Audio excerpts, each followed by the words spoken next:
Welcome to the Mayo Clinic Human Optimization Project, where we're creating the blueprint to help you become the best human you can be so you can give your gifts back to the world. I'm your guide and fellow optimizer, Christopher Camp. How we think about ourselves and the world is really what shapes how we experience the world. Not only does it shape our experience, but our thinking is one of the main drivers that determines our success in every avenue of life. So much of our thinking can be helpful for propelling us forward towards our goals, but so much of our thinking is actually unhelpful and it prevents us from achieving our goals. To help us take charge of our thinking and use it for good, the title of our session today is Helpful versus Unhelpful Thinking Patterns: How to Use Mental Models in a Healthy Way. Our expert here to help us with this is Dr. Donna Locke. Dr. Locke is a professor of psychology in the Department of Psychiatry and Psychology at Mayo Clinic, Arizona. She completed her fellowship training at Mayo Clinic Rochester in a combination neuropsychology, rehabilitation psychology track, and then joined the staff in Arizona in 2005. Clinically, she performs diagnostic neuropsychological evaluations for a broad range of symptom presentations in adults with a specialization in aging and seizure disorders.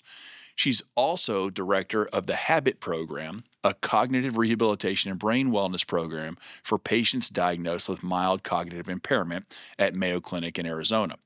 She's been involved in funded research since coming on staff in 2005 to include a variety of grants to help improve the thinking patterns of patients of all walks of life.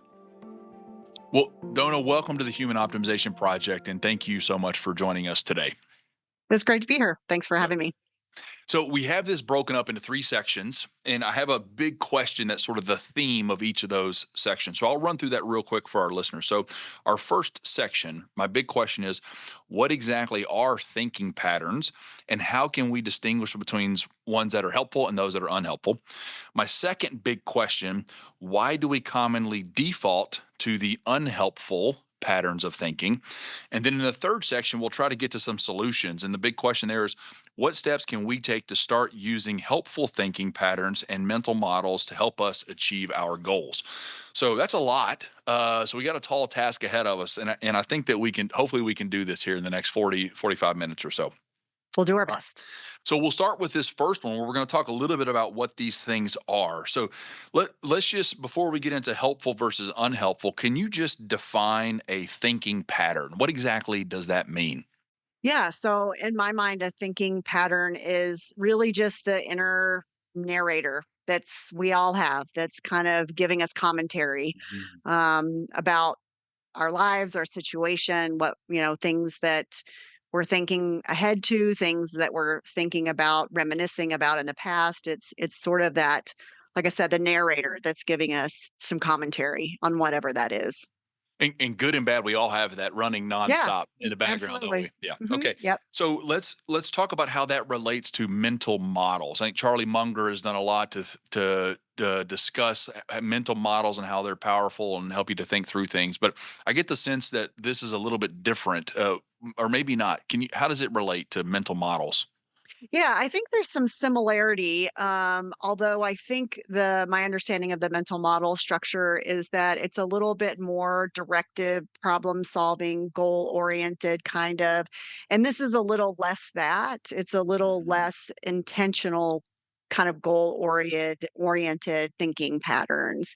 This is a little bit more almost automated kinds of thinking patterns. I mean, we can become aware of them and we can sort of select them or adjust them. But this is just a little bit more of a default mode, I guess, is the way I Mhm. think of it. Perfect. So the mental models are sort of these different constructs or formulas that you can choose to apply to a situation or a problem, whereas the thinking pattern is sort of that default background narrator voice that's running in your head all the time, no matter what. Okay. Yeah. All right, that's helpful. And our goal here, hopefully, is to influence that inner narrator to speak to us in a way that's helpful. So now that we've sort of defined what a thinking pattern is, I'd like to talk a little bit about unhelpful ones and helpful ones. So maybe let's start with the negative, we'll end with the positive. So, what exactly is an unhelpful thinking pattern? Yeah. Um, it's unhelpful. So you actually use the words positive and negative there, and I think this is something that's important to highlight. Is a lot of times when people venture into this construct, you'll hear a lot about positive thinking, right? And negative thinking or irrational thinking. I mean, I think as a psychologist, sometimes we throw out those words and we see that in our culture as a lot as well. You know, you just got to think positive, right? Mhm, And mhm, that's something I always want to really make sure that we're differentiating is mhm, we're really not talking about positive or negative. It's really mhm, about helpful or unhelpful. Because as I'll say to my patients or even a friend, sometimes the thing you're dealing with is really terrible.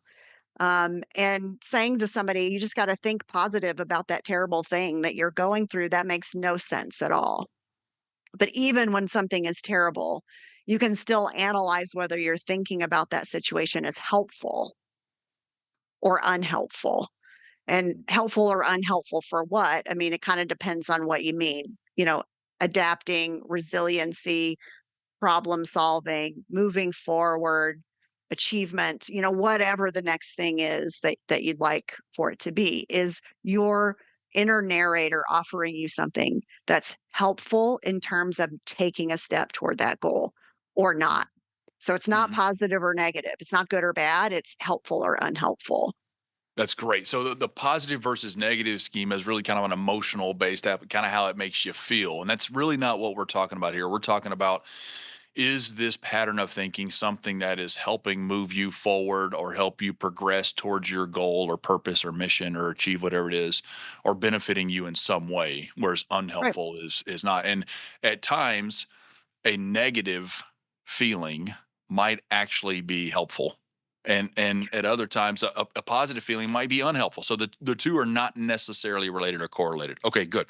Yep. So now let's focus on the unhelpful stuff. So what are some key characteristics or commonalities across unhelpful thinking patterns? A big one that I finding lots of people can become aware of is when the thinking is about something you can't control. I wish, it shouldn't, anytime you're thinking things along the lines of, I wish this were different, or I wish X hadn't happened, or this shouldn't be, or what it should be like X or Y. That's usually when you're kind of getting stuck in something that you really can't control at all. And usually that's not helpful to kind of get stuck in that space. Sometimes though, more unhelpful thinking pattern can be also a negative thinking pattern, right? Kind of that negative self-talk sort of Mhm. piece. That is certainly something, even though I just said it's not positive or negative, some of what is unhelpful can also be that negative space, Mhm. right? You're going to Mhm. do really terrible at this interview. You're probably going to stumble over your words, all of that. Some of that might be true. I might do all that here today, but is it helpful for me in preparing to have that be the Mhm. mental message that I'm giving myself, the narration that is coming through? Or is Mhm. it, kind of you've prepared as best you can for this interview. You talk about these things all the time. Chris wants this to be a helpful, successful interview for his listeners. That's a more helpful approach. So helpful can be more positive, unhelpful can be more negative, but not always. Sometimes it just isn't productive in terms of moving forward. I like what you said about oftentimes it's things we can't control. Sometimes it's unnecessarily negative or inaccurately negative and talking us down. What about, and that made me think a little bit about the accuracy of our thinking. And one of the problems I think that we all tend to have these cognitive biases or distortions oftentimes, which Mhm. I might see that as aligning with unhelpful thinking. How do you see cognitive distortions or biases in this framework of unhelpful and helpful thinking? Yeah, our inner narrator definitely is influenced by all the messages that we intake throughout our lives, right? All the things other people have said to us about ourselves. Some of that is positive, some of that is negative, some of that is helpful, some of it isn't. And our narrator will grab onto those things, and sometimes it will play back the stuff that really isn't true, but becomes sort of that inner bias. I never do anything right, right? I'm stupid. Mm, I'm worthless. mhm, I'm, a burden. I'm fill in the blank, whatever message that you might have been given that really is an all or nothing, black or mhm, white kind of thinking pattern that you could challenge as probably untrue about you. But mhm, sometimes there are things that are true, but it still isn't helpful, right? mhm, In mhm, terms of I sometimes give the example, sometimes we'll be worried about something we think we're not gonna do well, or we're kind of ruminating on something that didn't go well, and maybe you're right. Maybe it didn't go well. Maybe you didn't do a great job at whatever that is, but is that really helpful? So it isn't inherently that those thoughts are necessarily untrue. They can be. Now, what you said about those cognitive distortions can be entirely true. Irrational thinking, there's a lot of work that goes into self discovery to kind of become aware of those underlying cognitive distortions that probably aren't true. But mhm, it's not always necessarily that they aren't true. Sometimes they mhm. are. Yeah, and just because it's true doesn't necessarily mean it's helpful, right? And Yes. I'm not a very good golfer. My oldest son is learning to play golf this year, so I'm going out with him, and I'm not good. I'm terrible. But it's not helpful for me to stand there on the tee box and say I'm a terrible golfer, even though that Yeah. may be true. At that time, that information is not Right. helping me. It's also not helpful for me to try to lie to myself and say I'm an amazing golfer. You're great at this when that's also not true. So that's good. So just because it's true doesn't necessarily mean it's helpful. Great. Let's talk a little bit more now. So we'll kind of flip the script. We talked about unhelpful. What are some common characteristics of helpful thinking patterns? Yeah, so it's probably the flip side. A big one is a refocus on things that you really can control. And so I said one of the kind of unhelpful patterns is often focused on the stuff you can't control. So the flip side of that is really evaluating a situation and is there something about this particular situation that I can control? And if so, let me focus on that. Let me put my energy there. Or if you can't, it's about how do I let go of this if I can't really control anything about this situation. Somebody cut me off in traffic this morning. Great example. Actually, this really did happen to me. And I had this literal thought, probably because I was coming in thinking about this interview. He kind of cut me off and I was running a little bit late.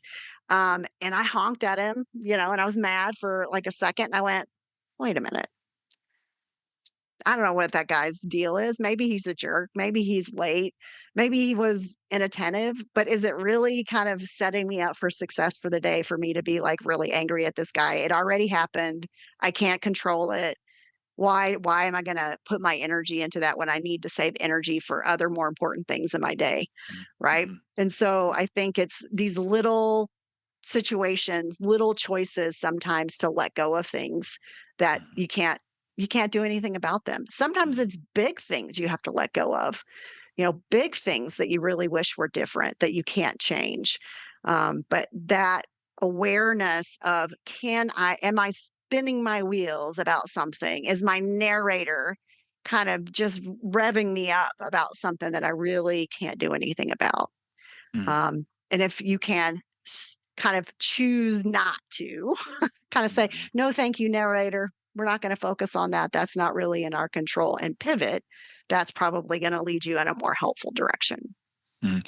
And we talked about some unhelpful self-talk. I can't do this. I'm Hmm. not good enough. I'll never make it. I'm a failure.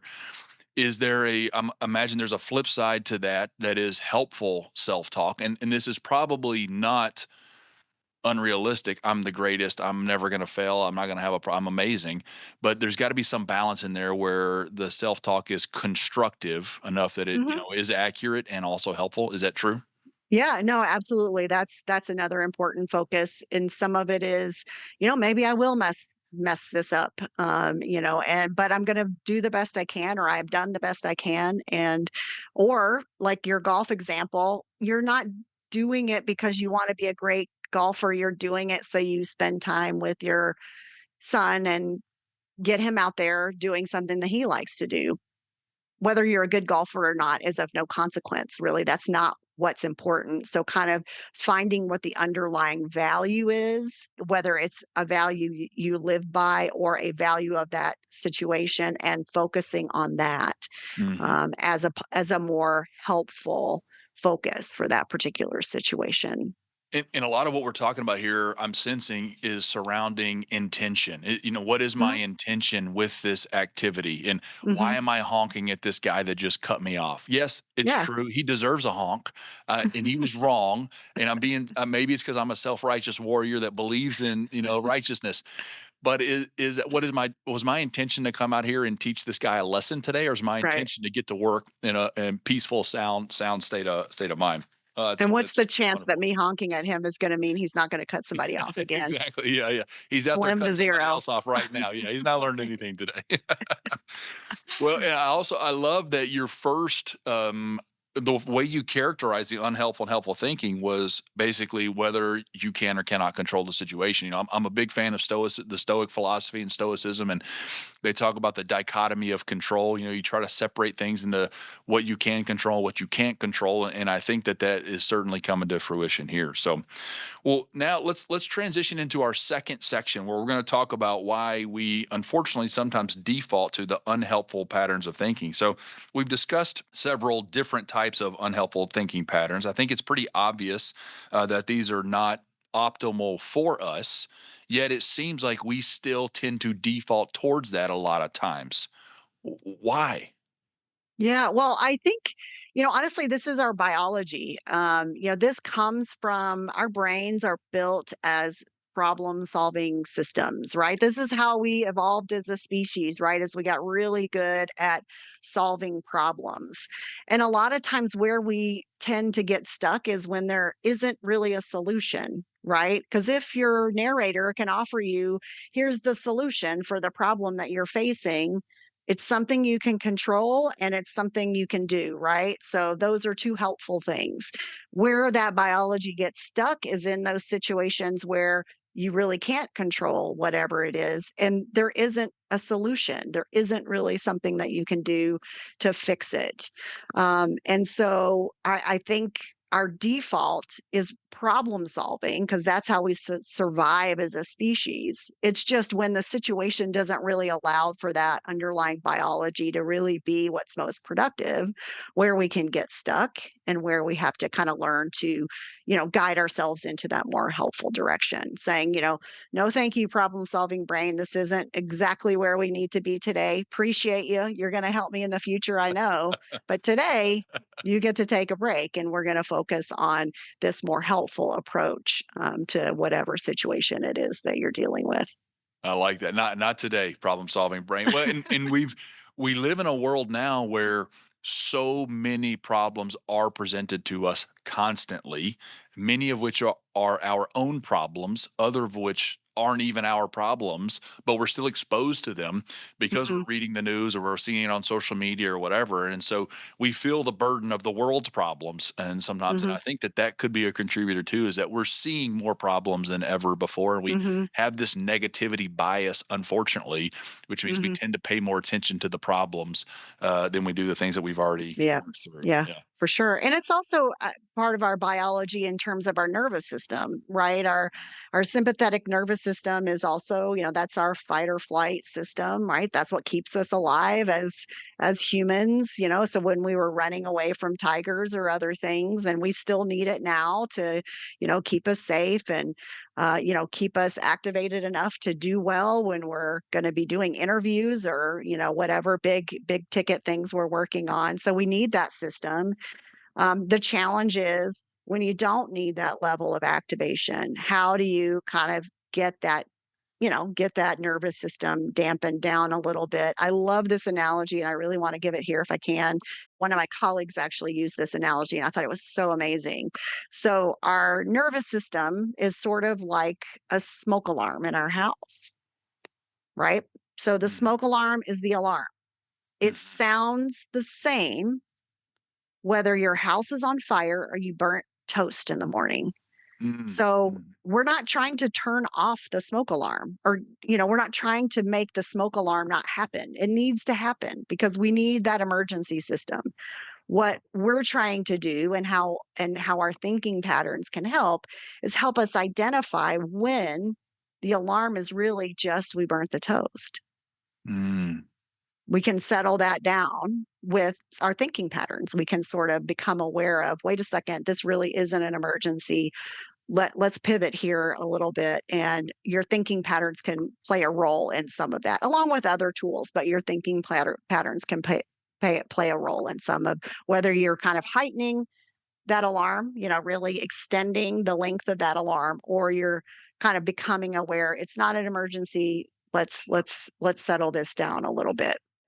Oh, that's what a great analogy. I think that's fantastic, and I think unfortunately we seem to uh, have a lean towards the negative in a lot of this, and we do have that negativity bias, and we pay more attention to the negative things. Um, That's what keeps us safe. exactly, and so how do we factor that into this? Because is that negativity bias, when is it helpful for us and when is it not helpful? And how do we sort through that?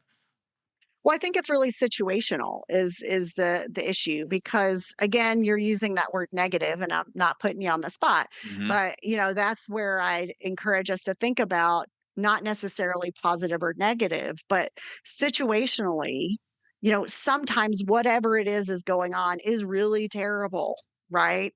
And being able to say to yourself, this is really terrible that I'm going through X, Y, or Z thing, that can be okay. I mean, I'm not asking you to pretend like that's not happening. This isn't a Pollyanna kind of situation, right? There is something out there called toxic positivity, right? This idea that, yeah, I'm just going to pretend like everything's okay, right? And that leads to all kinds of health issues and relationship problems and other things, right?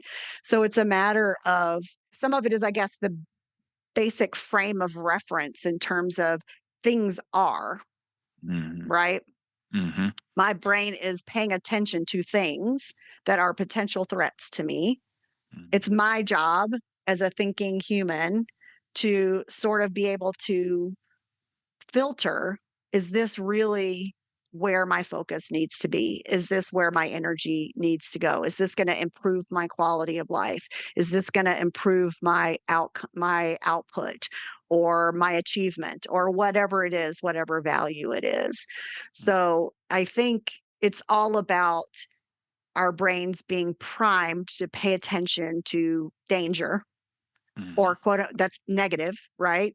Hmm. Because that's how we stay alive.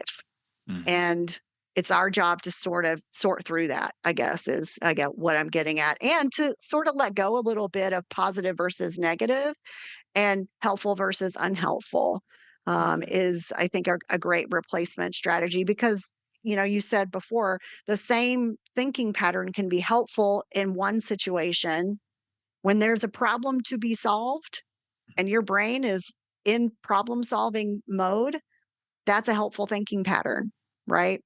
But when there is not a solution, you've thought about this as many ways as you can, and there is not a solution, that now becomes an unhelpful thinking pattern. So it's not inherently necessarily positive or negative. It's more, the idea that our brains are going to pay attention to threats.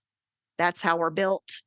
And how do we use our thinking patterns to recognize that and adapt? Mm. This really reminds me a lot of some of what we talked about previously on here in the space of emotional intelligence, and we talked about understanding your emotions and approaching them with a sense of curiosity and doing it as an emotional scientist rather than an emotional judge. So just saying, okay, what is this thing that I'm feeling? What is it? Let me understand it. Why am I doing it? What's the threat here? Without criticizing or judging yourself. So you're using it like a scientist that says, okay, this is just data. This is Mhm. information that I'm Yeah. gathering. And I'm not saying it's good or bad. I'm just gathering the information. So I'm understanding what's going on in the world around me. I'm paying attention. Is my house burning down, or did I just burn the toast? Which one is it? And then I'm going to act accordingly. So we need to be scientists rather than judges with this, and just view it as information coming in. Yeah, and there's a big connection between the way we think and how we feel, right? The way we think can really drive our emotional state. And I think that's what you're getting at with kind of becoming a scientist, right? That's about sort of stepping away from the emotion a little bit and putting a little bit of cognition on it, thinking about that emotion that in a way that can help to drive it, either evaluate it and, okay, I'm really angry. Is this really something I should be really angry about? Or is there something going on inside of me that's driving that anger to be bigger than it really needs to be? Or is there a way I can pivot away from that anger with the way I'm thinking about the situation? That connection between thinking and feeling is really tight and often automatic.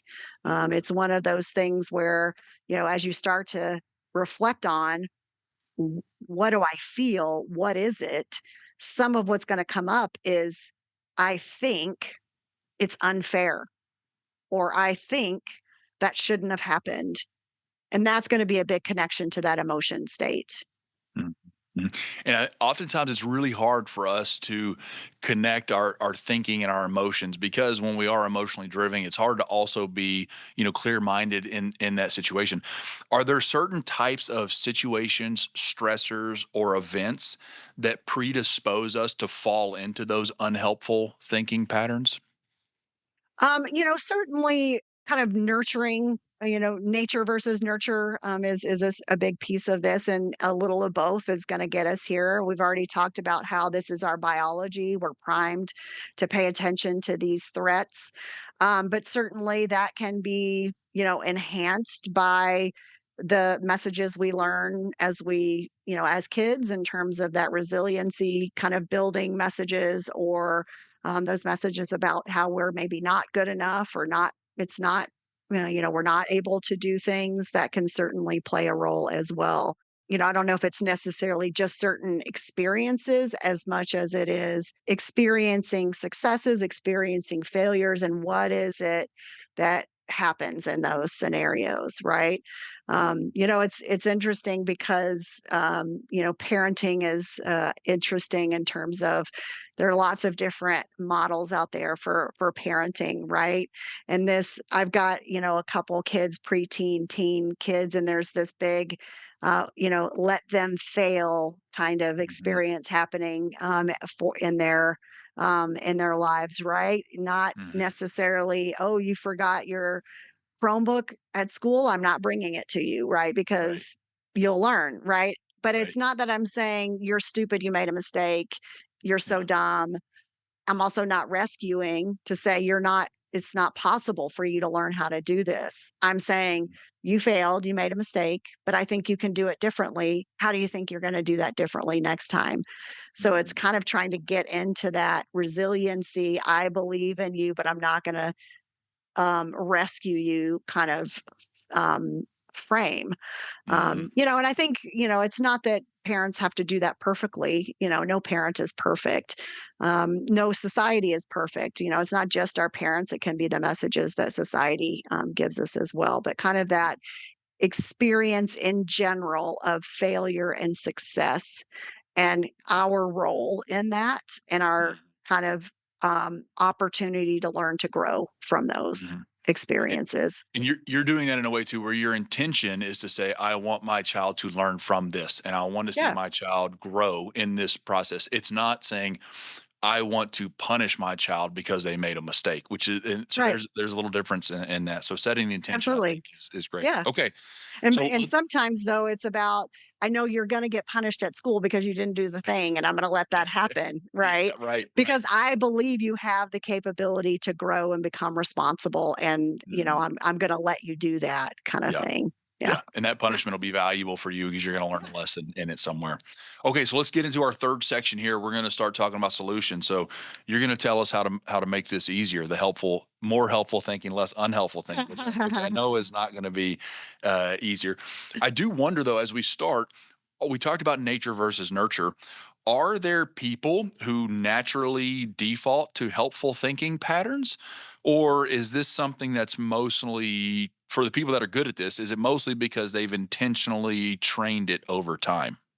That's a great question. I am not one of those who is naturally in that. I talk about this with my team all the time. And I do feel like I'm surrounded with people at work who have this seemed to me to be this innate ability to sort of focus on those more helpful thinking patterns, right? Not Pollyanna, everything's going to be okay, but this kind of we can do it attitude about things. And I don't know how they got there.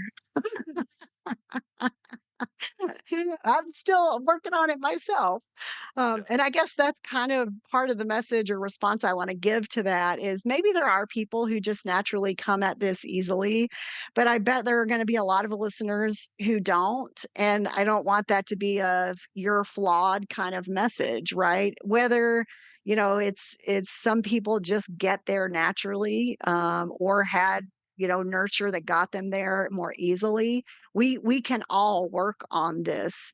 We're Mhm. all capable of this. And so I don't think we have to worry about whether we're naturally good at it or not, or there are people who are naturally good at it or not. We all have this capability Mhm. to really kind of become aware of this aspect of our metacognition, I guess. Yeah. So the people that feel like they're not naturally good at this, I would say two things. You're not alone. You're in the majority, actually. That's most of us that struggle with it, number one. And number two, let that be a motivating factor for you, not a deterrent, because I think that you have the most to gain in this. And then if you can start making some small changes, you'll see a bigger impact Yeah. in your life than somebody who has this relatively dialed in. But even for those few select people out there that maybe do have this dialed in, there's still room for growth. So really we're all on our own journey and should all be trying to move forward, starting wherever we're at Hmm. on that journey. So if I say, okay, this has actually been really helpful. I'm convinced now. I want to get better at this. How long is it going to take me before I start seeing some improvement?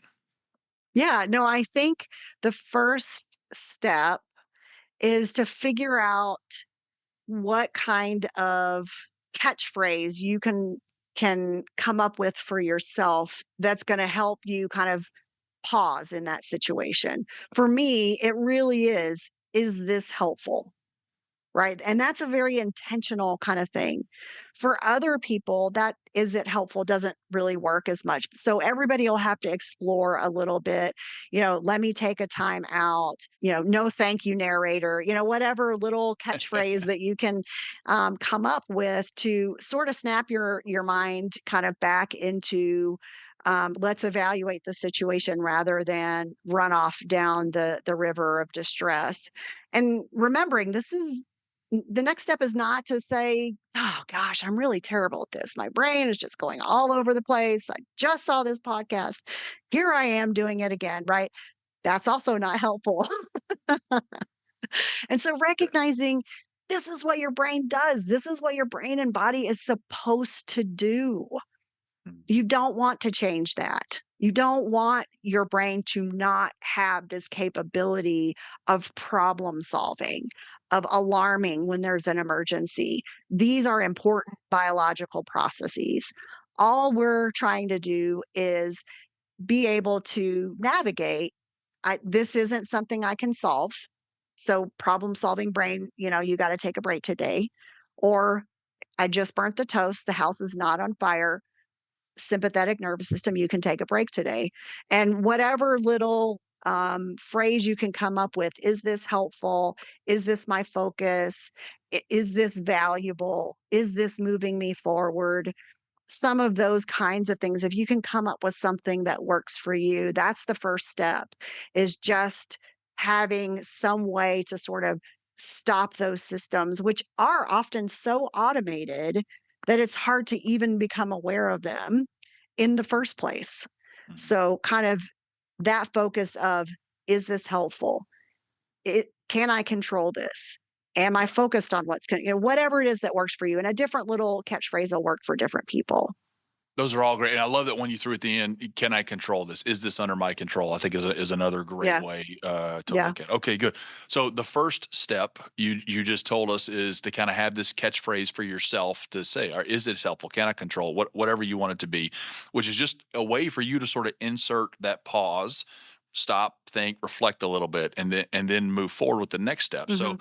I'd like for you to finish that plan out for me. So you've given us step 1. What Mhm. are steps 2, 3, 4, 5, 6? Is there a roadmap or a formula that I can follow? Yeah, I think it is a little bit of that, typically unhelpful thinking is 2 categories. One is being stuck in problem solving mode when you really can't solve the problem. The other is that, more, "This is terrible, this is awful, I'm terrible, I'm awful," kinds of scenarios. And so when you've paused, I think the next step is to kind of, can you figure out which of those modes you're stuck in, right? Is it, my brain really wants to solve the problem of, whatever situation I can't solve? That may be a little thing like the guy that cuts you off in traffic in the morning. It may be a big thing like a medical diagnosis that you really can't change, or a huge problem at your company that is, above your pay grade, or, whatever, big problem, whether it's, big or little. That's the first step is, is your brain stuck in problem solving mode? And then if it's not that, then the question is, am I stuck in sort of a, um, kind of self perpetuating prophecy of, things are terrible, I'm terrible. And then is that really true? Probably not. Or maybe you will make a mistake for whatever it is, but is it really all that helpful? I know that, one of the patient populations I work with is folks with memory loss. And often they worry about, well, I might go to this thing and I'll forget my words, or I might forget somebody's name. And I never say, "Oh, that won't happen," because it really might. Right. And so Mhm. we talk about, is the focus of, I might forget somebody's name, I might forget a word, is that serving their values? Mhm. Why would you go to whatever thing you're worried about? Well, it's my church group and it's really important to me, being connected with my community, with my faith, and with the people there who have always been my supporters. And so it's sort of like refocusing on, not, I might forget a word, I might not remember somebody's name, and wait, what's really important to me is this group connects me to my faith. They're my community. They're the people that have supported me. And then Mhm. that sort of allows you to move forward without denying, you might forget somebody's name. You might Mhm. forget a word. It's not that you have to talk yourself out of that possibility. It's more, I'm going to do it anyway because it's got this bigger value. Like your golf example, right? You're not trying to convince yourself you're going to be a great golfer. I'm there to be with my son, right? And that's enough. Right, and I think sometimes for me personally, I don't know if this is wise or not, but when I'm in that situation where I think, "Oh, I'm afraid this is gonna happen," or "I'm worried about this outcome," or "I'm worried about this, maybe I'm gonna forget a word," or "Maybe I'm gonna hit the golf ball into the water," I actually tell myself, "You will do that at some point, right? Like, I'm gonna hit the ball in the water, or I'm going to hit the ball into the woods, or I'm going to do something." And I just say, "Okay, that will happen." And sometimes for me, that is actually helpful because then I'm no longer fearing that this thing is gonna happen. I just say, "Okay, Mhm. it is gonna happen at some point." And then it allows me to take the next step and say, here's what I'm going to do when that does happen. I'm not going to break my club over my knee or yell something I'm not supposed to know. I'm going to accept it Yep. and laugh it off and keep going. Or, you work with folks with memory issues.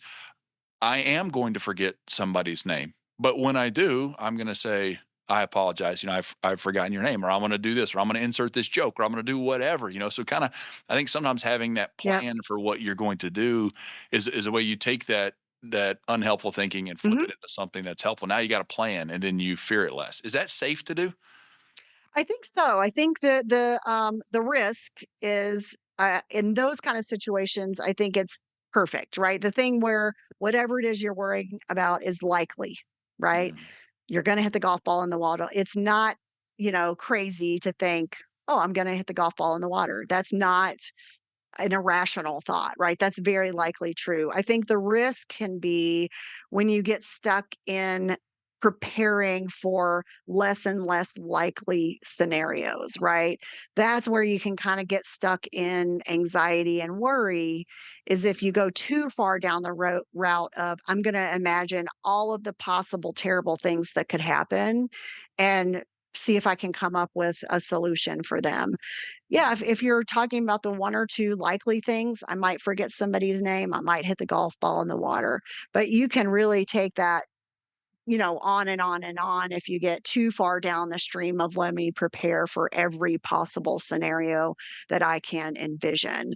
And that's where, that idea of is this really likely can come into play. Is it really likely that thing is going to happen to me?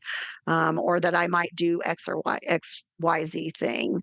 That's the only hesitation is it can get into rumination and worry if you go too far down that track. excellent. That's a great call out, and I agree completely. So, what are some other? So, you mentioned that as a potential mistake or a pitfall that people could get stuck in. What are some other potential pitfalls that people may run into in their journey to convert their unhelpful thinking into helpful thinking? Yeah, I think, falling back into the positive negative trap, Mhm. can be, always a challenge, and, just reminding again, this is what my body's meant to do. This is, probably is a positive slash helpful thing in some situations. So just kind of trying not to label those as positive versus negative. Mhm. And the other is kind of that getting stuck in, I'm terrible at this. Right, here I go again. This is unhelpful thinking, right? I tell my team sometimes that, sometimes my cranky pants fit really well. So I don't I don't want to not wear my cranky pants today. And if Yeah. you can kind of just accept that as part of being human and you can always aim for growth and aim for achievement, but there are going to be times when you don't do it very well or you do get a little bit stuck and it's really okay to try again the next time or Mhm. to oh wow now I realize 2 days later I probably didn't quite do what I wanted to do when the guy cut me off, right? Or whatever it is. Next time, that's a learning experience. So, Mhm. not getting so kind of focused on this as a skill that you're good or bad at, as opposed to this is something we're all practicing all the time. And sometimes you'll do it well, sometimes you won't. And that is life. There is We're no going on a journey. there's no finish line in terms of now I have achieved whatever it is Chris and Donna were telling me I needed to achieve. This is an ongoing process that we're using, a tool that we're using all the time. It never gets put away. Good. And one other thing you mentioned earlier too is you want to avoid the trap of toxic positivity as well. So we Yeah, don't want to deny reality here. We right. have to be realistic with ourselves That's too. right. Well, That's right. Yeah, sometimes what is helpful is some grief about whatever it is that you're dealing with. Sometimes that's exactly what needs to happen. mhm, mhm, That's not negative. That can right, be really, really right. helpful. Can Yeah. be helpful. Excellent. Well, Donna, this has been a great discussion. I've been taking a lot of notes as we've gone, so I'd like to quickly summarize those Sure. for the audience, and then I'll give you a chance to answer our three big questions as well. So, in my notes, we distinguished thinking patterns from mental models, and thinking patterns. I like your definition, sort of our inner narrator. It's kind of automatic. It's our baseline, our default, that voice in our head that's always communicating with us. Whereas mental models are sort of these formulas that we choose to apply to specific problems or situations, and they're related, but they're definite different. We really talk several times about separating helpful and unhelpful from positive versus negative, and that they're not the same thing. So just because positive thinking is not necessarily the same thing as helpful thinking, in some instances it may be, but not in all instances. Some common characteristics of unhelpful thinking is that we often focus on things we can't control, a lot of negative, self-deprecating self-talk that's not rooted in reality. We talked about cognitive distortions or negativity biases, so biases that prevent us from seeing things as they are. An all or nothing approach to thinking and rumination can often be unhelpful. And some of the qualities of helpful thinking is that we're focusing on things that we actually can control. We think about letting go of the things we can't. We tend to be a little bit more constructive in our self talk, not just positive, but constructive. And then it's aligned with our goals, or at least helps us head towards our goals. And then really very intentional about what we're thinking as well. And you talked about why unhelpful thinking is often a default for us is because we're wired to be problem solvers. It's just kind of who we are as human. But there are some problems that just don't have solutions, and that's really challenging for us to let go of. We live in a world now where we're presented with problems and issues constantly, and more so than ever. So that can be really, really challenging. We also talked about the need to be a scientist about how you feel and how you think rather than being a judge. So use the information as data. I loved your analogy about the nervous system and the smoke alarm.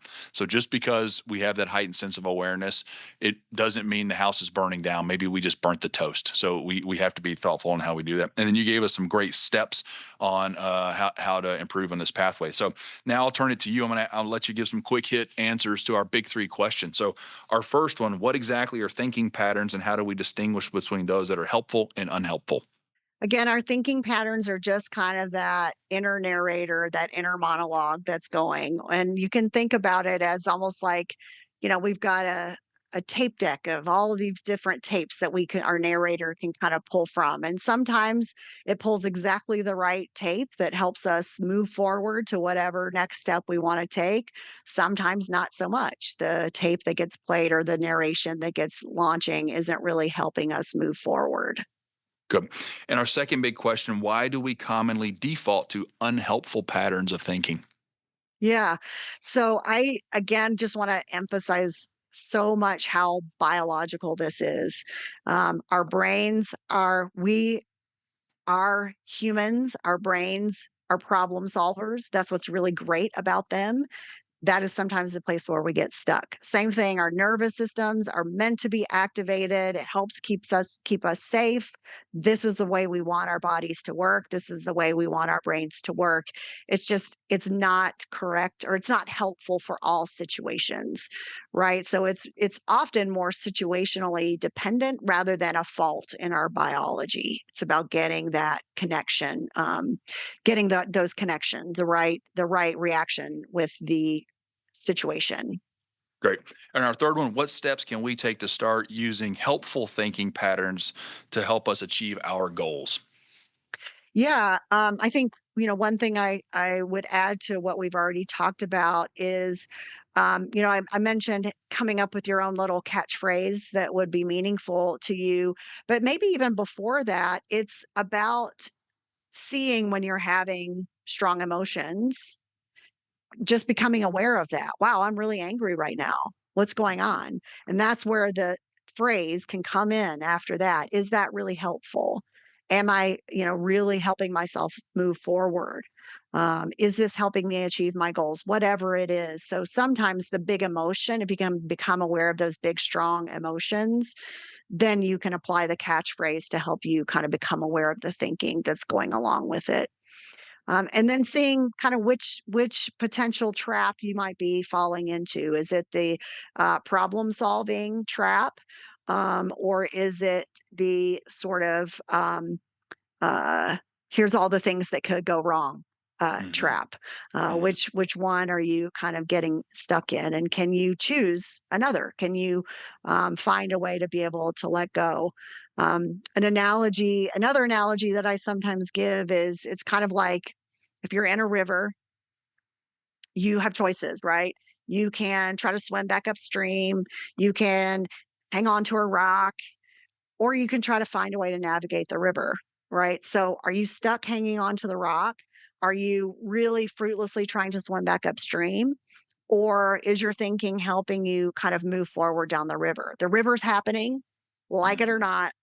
Are you finding a way to help yourself kind of move down the river as opposed to getting stuck trying to go back upstream or stuck in the river hanging onto a rock. Good. Great analogy here. I like it. So now let's give the audience their challenge or call to action. We always like to end with some actionable behavior. We want people to actually start Mhm. doing this, not to just learn the material, but put it into practice. This one's going to be super simple, but I think is really good. So I love the concept of having a catchphrase. And Mhm. so I want people to think about what their catchphrase is going to be. You gave us a couple examples. Is this helpful? Is my thinking right now helpful? Is this something that's under my control? Can I control this? And there are others. So think of whatever any of those that work for you. Pick one. And then on your phone or alarms, set an alarm for an hour from now, 5 hours, 6 hours from now, whatever. Just set an alarm for some time in the future. When it goes off, stop and just ask yourself that catchphrase. Just pause and say, okay, what am I thinking about right now? Is it helpful? Is it under my control? Because I think doing that will help you see, oh, I am always thinking about something. Good chance it's not helpful what I'm thinking about. So do it, let it be something random. That's just a little quick and easy way where you can put this into practice for the first Mhm. time and get a little easy win. So Donna, thank you so much for joining us. This was a great discussion on a topic that's huge and really occupies almost our entire day in our entire Yeah. lives. So wide applicability. Thank you for joining us today. Thanks for having me. I appreciate it. It was fun. Good. And to our audience, thanks for your attention. Thanks for listening. If you enjoyed this, go back and check out some of our other episodes around emotional intelligence. We've talked about that with Mary and Jenny. We also talked a little bit about emotional regulation and self-management with Chris Stevenson and Kimberly Collins. And so those are some episodes that I think will connect with this one as well. So check those out if you enjoy it. And remember, as always, to live intentionally, consistently better. Keep striving to be the best human you can be so you can give your gifts back to the world and never stop optimizing. Thanks for listening to the Mayo Clinic Human Optimization Project. If you like this episode, hit subscribe and leave a review. It helps others find us. Know someone who might benefit? Share the episode with them to join us in our mission to help as many people as possible become the best humans they can be. Have feedback or a topic idea? Email us at optimize@mayo.edu. And be sure to look for us on Instagram, X, and YouTube. This podcast is for informational and educational purposes only and should not be relied upon for medical, professional, or legal advice. Always consult with a qualified professional for any questions. The appearance of any guest does not imply an endorsement of them, their employer, or any entity they represent. The views and opinions expressed by the guests are their own and do not necessarily reflect the views of Mayo Clinic. Reference to any product, service, or entity is for informational purposes only and does not constitute an endorsement or recommendation by Mayo Clinic.